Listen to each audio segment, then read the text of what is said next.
Alrighty, guys, welcome. I'm super excited. We have an expert in our field today, especially with brand positioning. We have Marty Marion. How you going, Marty? Leon, great to be here. Great to talk with you. Feeling good today.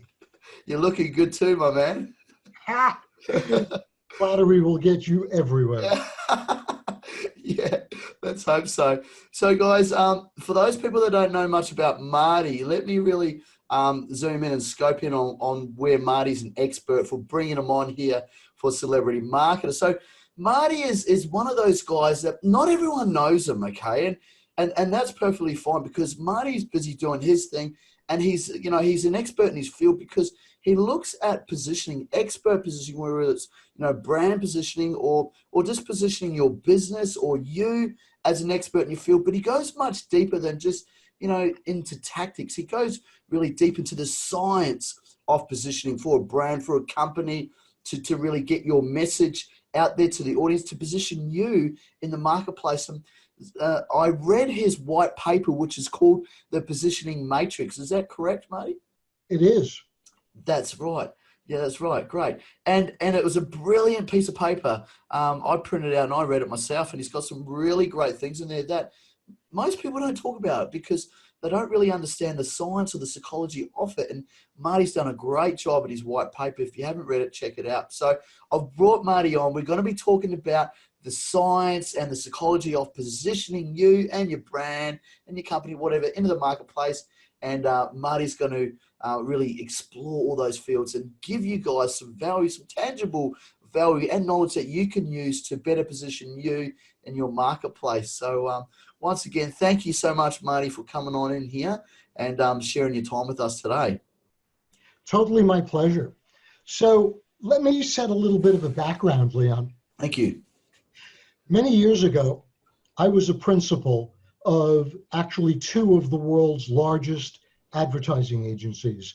If you know the show Mad Men, Yes. it was based on one of the agencies I was a senior executive of. And one of the advantages of being part of a big, big agency was that we had literally an unlimited checkbook, and our clients had unlimited checkbooks. So we could play around with a lot of research. One of the research projects that we did was we looked at almost 100 different niches and who was the market leader in each of those niches. And we asked, was there something that all of these number one brands in their categories did the same? Was there something they had in common that helped them become a leader in their niche? And the results were really surprising. We found that there were several things that leaders do. And when I say leader, I'm talking about literally the number one brand in a category. And one of the things that leaders do is that they change the rules of the game. And when we dug deeper into this, we found that it's a combination of really two overlapping philosophies. One is that if your brand or your company or your agency is playing by quote unquote the rules that someone else has already established, you're always playing catch up. You're always trying to be better. And that's not a winning strategy. So what the leaders in their niches have done is they've actually transitioned the category completely. And by doing that, instead of being a small, medium, or even a larger fish in a giant pond full of competitors, they created their own pond. And by creating your own pond, by default, you're already the market leader. The task of growing a pond is a lot easier than the task of eating the bigger fish and the bigger fish and the bigger fish. So it becomes a matter of financial expedience and a matter of market share expedients to actually create a new pond if you can. And that becomes a little complex. So pick any niche at all. Colas. Coca-Cola is the largest brand in the world. But the cola market already exists. So how do you compete? How do you take over the number one position? And this doesn't only apply to the multi-billion-dollar brands. It applies to a small SEO agency that's providing a particular kind of service. It applies to a content writer. It applies to any service, any brand, any category. And here's how it works. People behave based on their beliefs. If you believe something, you will behave that way. If you believe something is good for you, you'll gravitate towards it. If you believe something is potentially harmful, you'll gravitate away from it. So one of the examples that I use in teaching my clients is an oversimplified example. So let's suppose that Susie has her favorite shampoo, and let's call it the Silky shampoo. And Susie loves this shampoo. It makes her hair smell great, shiny, clean, soft, beautiful. She loves it. So she believes in it, which means when she runs out, she's going to buy more Silky shampoo. But I want her to buy the Marty shampoo.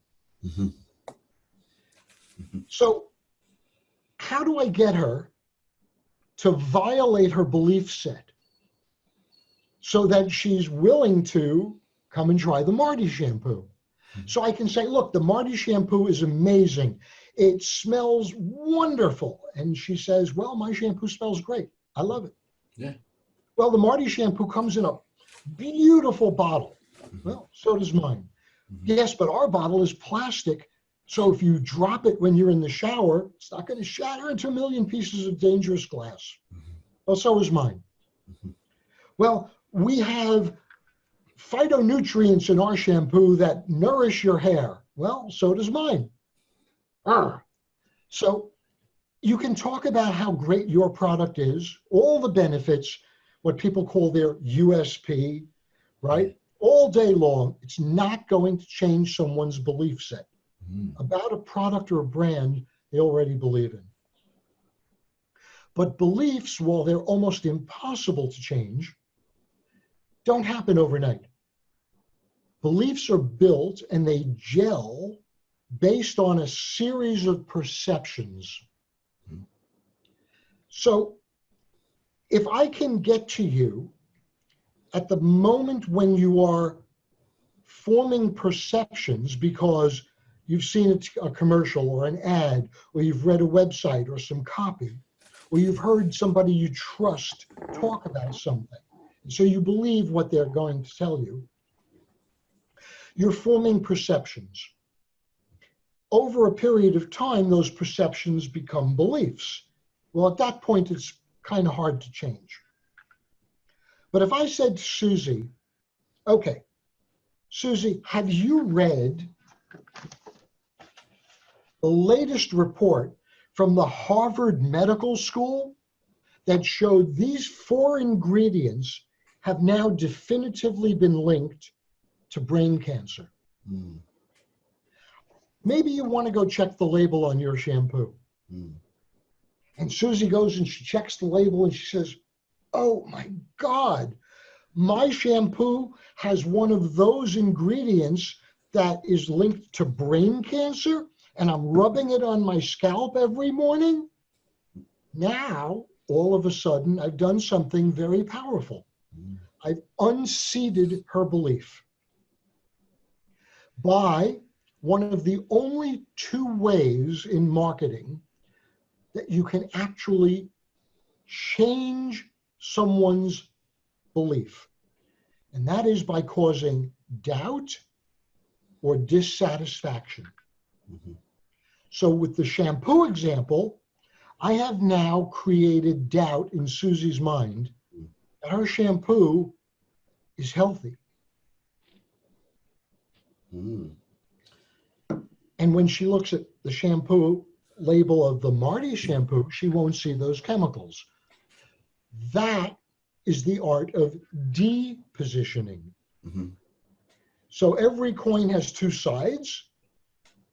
And while one side is properly positioning your brand, the other side, which comes along at the same time, is depositioning in the mind of your target consumer what they believe about their current favored brand. Mm. Mm. So the secret sauce here is really not necessarily talking about yourself or your brand, but it's compelling the consumer in their mind to begin to shake their belief that whatever they're using to solve their problem today, whether it's another SEO agency or another service or another product, Mm-hmm. that they can either doubt that it's good or that it's going to fulfill their need, or they can become dissatisfied with it. And we see that a lot. Look at what Nike just did recently here in the States by featuring Colin Kaepernick Mm-hmm. and his famous take a knee at the NFL games. And they featured him and they said, just do it, even if it means sacrificing everything. And it created controversy. Mm. And in that controversy is a message. Some people gravitated to it and some people didn't. But the science of positioning says use the art of depositioning all your competition, not necessarily an individual brand competitor, but the category itself.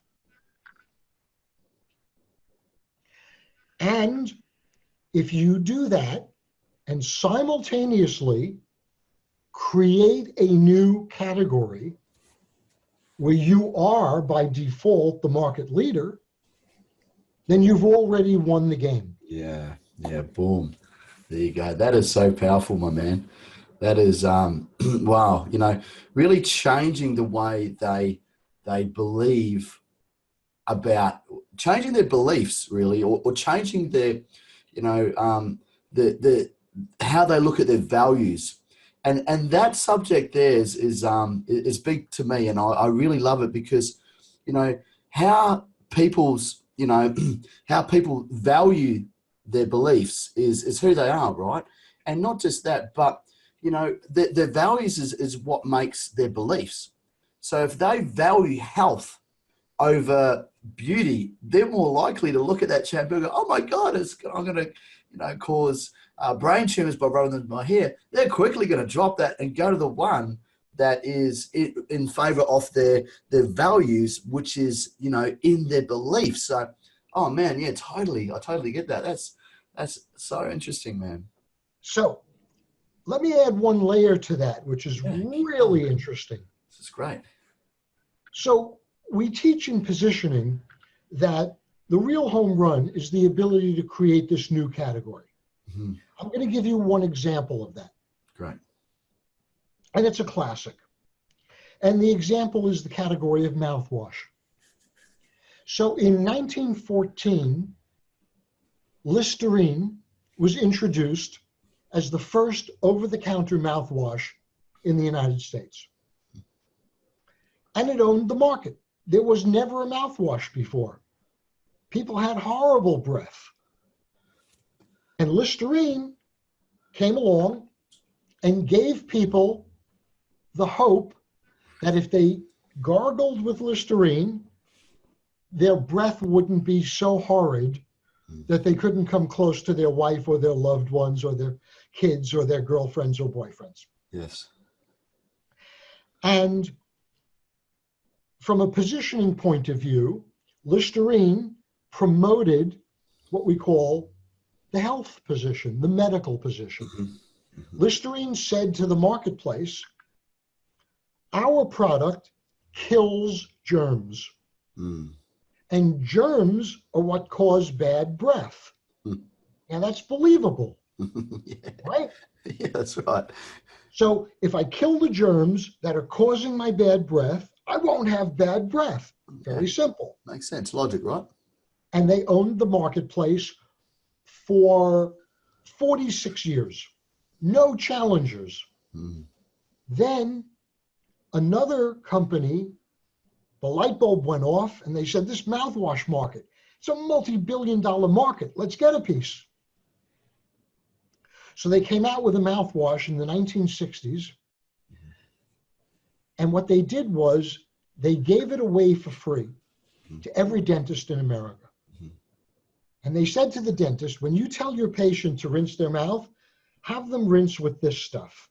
And it was a red cinnamon tasting liquid. Okay.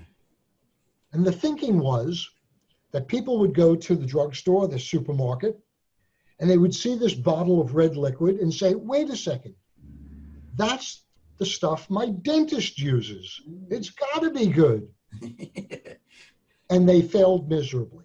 And they failed because they violated one of the rules of positioning. Right.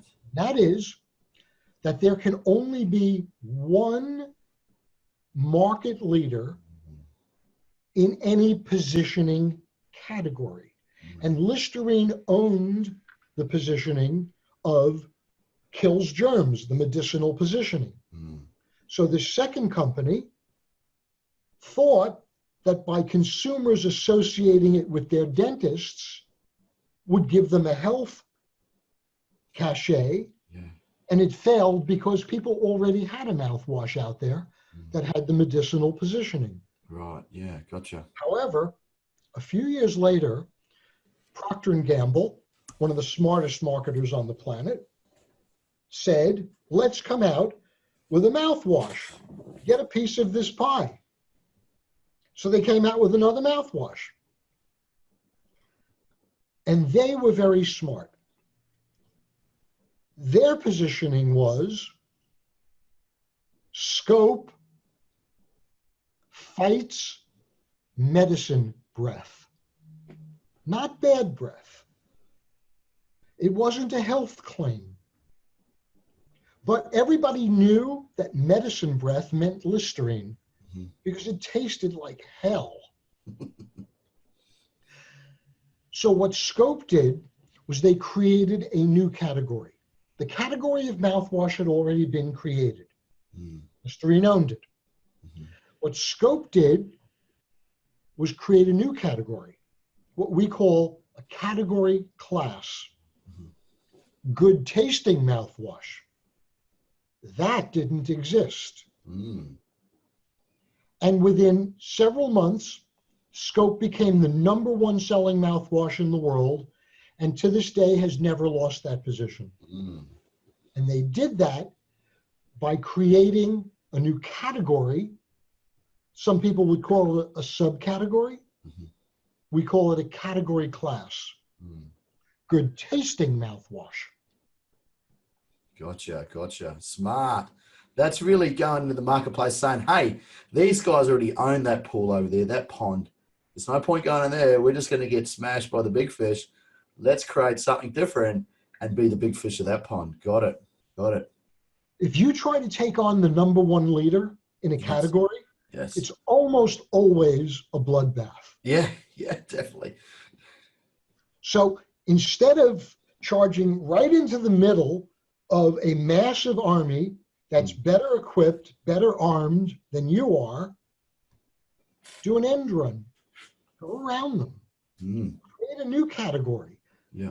And very often we find that the new category class isn't necessarily based on the core function of the product or the service, but rather on a consumer pain point or a consumer need. Everybody loved Listerine. It took away, let me say, their bad breath. But the weakness was it left them with a medicinal taste in their mouth. That's right. Soap took that away. So what you're saying, Marty, and because I'm listening to everything that you're saying here, that you really need to identify the big fish in the water, right? And you need to not so much spend, your focus on the marketplace, their needs, their problems and all that, but look at your competitors, look at where their weaknesses are and see if you can come into the marketplace and leverage off that. Is that correct, Marty? It is correct. And you'll know that in traditional marketing, that there's something called the SWOT analysis, SWOT. Yes. Strengths, weaknesses, opportunities, and threats, right? Well, it's the weaknesses and opportunities part in the middle there that actually is a lot more powerful in capturing market share than the strengths part. Because the strengths is talking about you. And frankly, it's hard for a lot of brand egos to swallow this. Nobody cares about you. Yeah, that's right. Nobody cares about how great your brand is. Yeah. They care about what it does for them. Yeah, exactly. And how it's going to fill a need or solve a pain point that they have better than whatever it is they're doing today. Yeah. So absolutely, Leon. Totally. Yeah. That's awesome. Wow. Jeez, like I'm so excited now because my brain is going, wow, okay, cool. I've got this idea how to do this because, you understand that I do digital marketing as well. And I've got a niche market, which I've done still doing pretty well. And a lot of the concepts and the ideas and the science behind what you're saying, I'm already doing, right? But I've figured it out along the way. But now, like I am also building my own personal brand, which is sales training. So what you're saying now, I'm looking at, right, well, these guys do this and I can leverage off this. And so it's really fascinating to hear it. And, it totally makes sense. I'm sure some of the viewers are listening to this and getting just as excited as I am.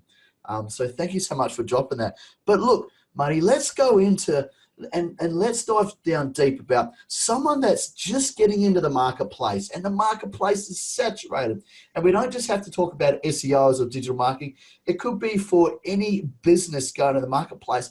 How does one start? And I know you've already, shared with us some of the ways to come in, but like, what are the first steps to really take in regards to positioning them away from the competitors, finding a need and positioning them as, someone else that can help their audience's needs? Great question. And I think that it not only applies to someone getting started or getting into a business or a marketplace. Yes. But we find a lot of companies and brands and service providers and consultants and coaches and trainers and agencies get to a point and they start to plateau out. And there's more and more competition every single day, right? And there's a process. Going back to my big agency days, what I was able to do was to use that learning and actually create a formula, a mathematical model as to how someone can sit down and go through a process where they create what we call their positioning platform. Now, the positioning platform is the underlying foundation, I believe, upon which all marketing flows. So your marketing message, your content, how you do your SEO, your ads, your videos, every touch point, every story conveyance flows from this positioning platform. And if you're consistent and it's compelling, you will succeed if you have successfully created your own new category class. So the positioning platform itself has three simple pieces. And I'm going to jump to the end. The first piece is a 4 piece in which you define your target audience. Mm-hmm. So the example that I use in teaching this is Volvo. Mm-hmm. Volvo, their 4 piece is for families with children. For families with young children, then there's the promise piece. What are we going to promise for these families with small children that addresses a critical need? Mm. What's the critical need if you have kids and you're driving? You want them to be safe. Mm. So for families with children, Volvo is the safest SUV on the market. And the last piece is the why should I believe you part. Everybody says they're the best, the biggest, the brightest, the whitest, the cleanest, the newest. But you need to craft what we call your point of proof or your because part really strongly. So Volvo says for families with small children, Volvo is the safest SUV on the market because we use more side airbags and steel struts than any other SUV, period. And they paid this off with hundreds of millions of dollars of TV advertising, where they showed the crash test dummies and the car smashing into a brick wall and the airbags being deployed all over the place, and the dummies were fine. So the for part, what you're going to promise part, and the why should we believe you part. And that goes together. Now, the positioning platform is almost never used verbatim. But you print it out, you put it on your wall, and every time you sit down to write a story, an email, a web page, content, an advert, you look at your positioning platform and you ask, how can I tell that story? And translate it for the audience you're talking to. Mm. If you're consistent and compelling and believable, you'll win. Getting to the positioning platform is where my model, the positioning matrix, comes in. And it's actually a 4x4 grid where you fill in the boxes. And once you've filled those boxes in, the answer kind of jumps out at you as to what are the 4 pieces that go into this matrix. One is you have to provide and promise a meaningful benefit. Mm-hmm. Because who's going to buy your service or your product if it doesn't mean something to them? That's right. But the meaningful benefit can't be intangible. Right. It has to be believable. Mm. So if I tell you that my vitamin tablet is going to help you live longer, that's a great benefit, right? Living longer. But you can't prove it. So it's not the most effective, meaningful benefit to talk about yourself. So you need a meaningful benefit that is provable. Because in today's world, as you said earlier, Leon, and you're so right about this, every niche is saturated beyond belief, right? I don't think anybody that sees this or reads the white paper or even doesn't and sits down with their own marketing team doesn't face the challenge of there's so much competition, how do we break through the clutter? Yeah. So meaningful benefit that's provable and differentiated from the competition. So our mouthwash tastes good. The other guy's leaves you with a medicine breath.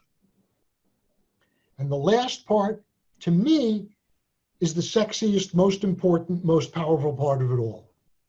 And that's, how do you preempt your target consumer from even considering your competition? The depositioning part. Yeah, absolutely. That's where the fun comes in. Yeah. Like, we all love saying how we're different, right? But being able to like stamp it there and say that's the reason why, well, that's pretty powerful, right? It's very powerful, actually, for two reasons. Number one, in a clutter of advertising that we're barraged with today, right? On your Facebook feed, on your every internet website that you go to, in your emails. How many emails do you get a day that are just adverts of some sort, right? Television, everything, advertise, ad. In the advertising world, we used to say that content was only a short interruption between commercials. Yeah. So depositioning enables someone's brain to stop for a moment and question, is what I am using today really the right answer for me? Yeah. Maybe it isn't. Okay. And in your depositioning message, the home run is to deposition an entire category. Wow. And if you can deposition a category, then you wind up taking market share. And that's where the bottom line starts to smile at you. Absolutely. Yeah, that is so fascinating. I love that. And I'm just looking at the grid now in your white paper, the four central elements, and they totally make sense. And coming in from a sales aspect, and because marketing and sales, they're intertwined, right? It totally makes sense. Like everything that you're talking about, before, when you're using the Volvo example, you're showing them the logic. And well, first you started talking about the emotions. We're the safest car. That's very emotional driven. And then you went straight into the logic. We've got so many sidebars and this and that, and that's the stack off the logic. And that's really, one of the main components of why people buy, is when those two components intertwine and come together.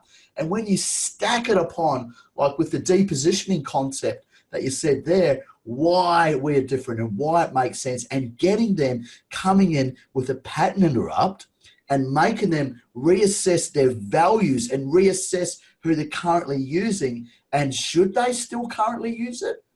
But now this new idea is painted in their mind, which is shaped or channeled their beliefs. That is super powerful, my friend. Well, thank you. Now, I'm going to throw one little piece of icing on that cake. Yes, keep going. Back to the Volvo example. Yes. So Volvo was talking about you, the family with children. Absolutely. They were appealing to a pain point or a need that you had, keeping the kids safe when we're on the road. They were proving it by explaining why they were safe. That was believable and provable. But what they didn't express blatantly was the depositioning. Volvo was the safest SUV on the road. What does that make every other SUV? Unsafe? Not as safe. Right? Yeah. So if you're really good at this craft, yeah, and it's a science, but it's also an art, you can be completely positive. Yeah. And very subtly, but unmistakably deposition all your competitors in one fell swoop. The safest SUV. Yeah. Well, that by definition makes every other one not as safe. Yeah. And if you could get that into the mindset of the consumer and you control their decision-making process. And that is what positioning is all about. It's the ability to influence consumer perceptions in favor of your brand and away from all the other brands. It's the ability to control the consumer's decision-making process. Okay. I want to talk to you about that because one of the things that I like to teach and I love to study is understanding and really understanding and knowing the buyer's decision-making process.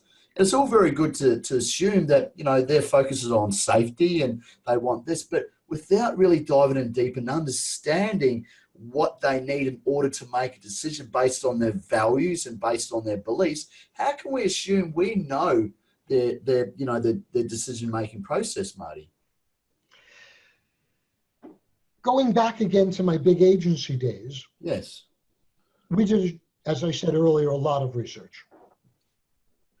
And one of the things that we researched was exactly what you just brought up, the decision-making process. Yes. And what we found is, and this may be oversimplifying it, but on one end of that timeline, there's a proposition being put to you every time you see an ad. Please buy my product. Please try us. Or when you get an email, please click this link, right? Use my service. Try me out. So there's a question being asked. And you need to make a decision, yes or no. You can say maybe, but that doesn't last forever. At some point, it's a yes or a no. The marketer wants you to say yes. So envision a rapidly flowing river. And on one side, one bank, is where the consumer is standing now. They're being put the question, will you or will you not? Yes or no? And this boils down to everything in life, by the way. Would you go out to dinner with me? Yes or no? Would you like to go see a movie? Yes or no? Would you like to buy my toothpaste? Yes or no? Would you like to hire my agency? Yes or no? On every level, we are constantly being asked to make a yes or no decision. The person or the company posing that question wants you to say yes. But there's some number of steps that your mind goes through before you can say yes. That's right. So what we say is, now imagine this rapidly rushing river. On one bank is the question, on the other bank is the answer, yes. Yes. How do you get the consumer across that river without being swept away? Well, imagine that there's a series of large stones across the river. And each stone is one step in the consumer's decision-making process. Yes. Your job as a marketer is to literally reach into their mind, grab them by the hand, so to speak, and help them across those stones to the other side where the answer yes is waiting, without letting them slip off those slippery rocks and get washed away in what I like to call the river of no. I'm loving this metaphor. Now, no two people have exactly the same number of steps in their decision-making process. That's right. But it's common sense that the longer somebody is standing in the middle of a river on a slippery rock, the more likely they are to slip off. Yes. So the marketer's job is to get them across these rocks as quickly as possible. And the only way to do that is by understanding what is this consumer going to think when I pose the question, would you buy my product? So in some areas, the question is it going, let's say it's an SEO service, right? So an SEO agency is pitching a client. They want the client to say yes. What's the decision-making process for that client? Is this going to improve my traffic? Is this going to improve my revenue? Is this going to help me outrank my competition? Those are the kinds of questions that you need to be prepared to overcome.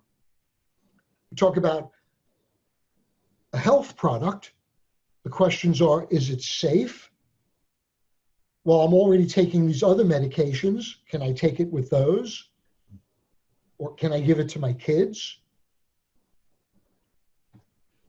So every different product, every different category has a different set of questions that your target is likely to want an answer to feel confident to say yes. And that's a process of research. So going back to what you said before, which was understanding your targets and your competition, both what are their needs for your target and your competition, what are the threats they pose to you, what are their strengths, can I turn that into a weakness? Can I position it as not as effective as what I am proposing? So all of this boils down to really two things. At the end of the day, as a brand, whether it's a personal brand, a service brand, a product brand, doesn't matter. You need to control consumer, and when I say consumer, it's any type of consumer. You need to control your target's perceptions about your brand in a favorable way so that you can control and influence their purchasing behavior, their buying, making decision process. That's fantastic. Yeah, I totally get that. And it's, you bang on point. Like when I'm trying to understand someone's, buying strategy, what they need in order to make a decision, I don't assume. And the only way for me to understand is by asking them intelligent questions, and then looking at how they respond to that, not just verbal, but their body language, how they react.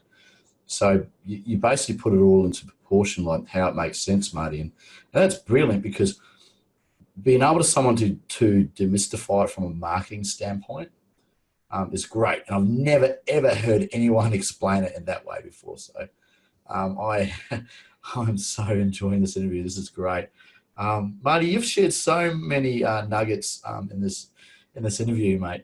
Is there anything else that you'd like to share before we wrap this up? Because I've already used much of your time already that you'd like to say to the audience or like to get out there. Two things, if I may, Leon. Absolutely. One is, I've been a huge fan and follower of yours for quite a while, as you know. Oh, thank you, mate. And your approach to the process of sales is so well refined that your process involves a conversation. It's not just pummeling them with a sales message. And in that conversation, I've seen you ask the questions that will uncover the kind of information that will tell you what you need to do to overcome these potential objections before they are objections. So you're really, whether you know it or not, employing positioning science in your selling strategy. And I want to emphasize that when you really dig into position and it starts to become part of your everyday work process, it infects every piece. The sales call, the email response, your ads, your website copy, how you talk to people, the questions you're going to ask them. It affects everything. So it's actually not competitive against anything anybody's doing today. It's basically a philosophy that supports and makes your process better. So if you're in Facebook advertising, or if you're doing SEO services, or you're a coach or a consultant with a webinar or a course series, this doesn't take away from anything you're doing. It just gives you that extra added power of being special, creating your own category class, depositioning the competition. And it's really simple because the light bulb just goes off at a certain point in looking at this and reading this. And when that light bulb goes off, you will never, ever look at the way you're doing marketing again the same way. It changes everything. Absolutely. And it's wonderful. So the last thing I wanted to say was thank you. The opportunity to talk to you. As you can see, I love to talk about this. I could talk about this all day with you too, mate. And this is something maybe we should schedule in the future is going a little bit deeper into certain steps along either it be the marketing cycle with a new prospect or the sales cycle. Because one thing I've learned along the way is positioning straight away, like straight on the phone. Like if you, for any of the guys in the group that listen to this or some of your audience, that live sales call that I recorded and put in the group, there's a lot of positioning stuff there. And out of all the guys that commented and reached out to me, there was only one guy that said, holy shit, straight away you were positioning. Not just that, but you were pushing them back. But to really understand that and demystify and act upon that positioning concept straight away when you first connect and open up a relationship and a dialogue with the prospect, man, if you can get that, the game's changed for you. So thank you for sharing so many nuggets, Marty. It's been one of the best interviews I've done because I love this topic. I love this ecology. I love this science. And what you've got, you are the real deal, my friend. You've got some great stuff. For anyone that wants to find out a little bit more about you or wants to potentially, work with you, Marty, where can they find you? So the best thing to do is I have a private Facebook group. Yes. Called Master Positioning Insiders. Great group, by the way. I'm in there. And thank you very much. And anybody from your group, yes, or anybody that sees this, if they come and request to join Master Positioning Insiders group, I'll approve them right away. Great. Inside there is the white paper, and they can contact me and ask any questions. And I'm always available to answer and help people overcome challenges, understand some of the nuances of it, and work with them to help. And I've done it for many, many people. Thrilled to offer it to anybody in your group as well. Fantastic. That's lovely. And have you got a website too, Marty? I am building out the website as we speak. Lovely. I've been doing this positioning very privately for a few select clients. Yes. So I've never actually needed a website. No, that's right. But now that I'm bringing it out more on a broad scale, I am building out a website, and hopefully in the next couple of weeks, I'll have it done and I'll let you know right away. And there'll be all sorts of great articles and diving deeper into the different aspects of it in there. But right now, inside the Master Positioning Insiders group, in the units section, there's a whole bunch of these articles that go into more depth. So it's all free.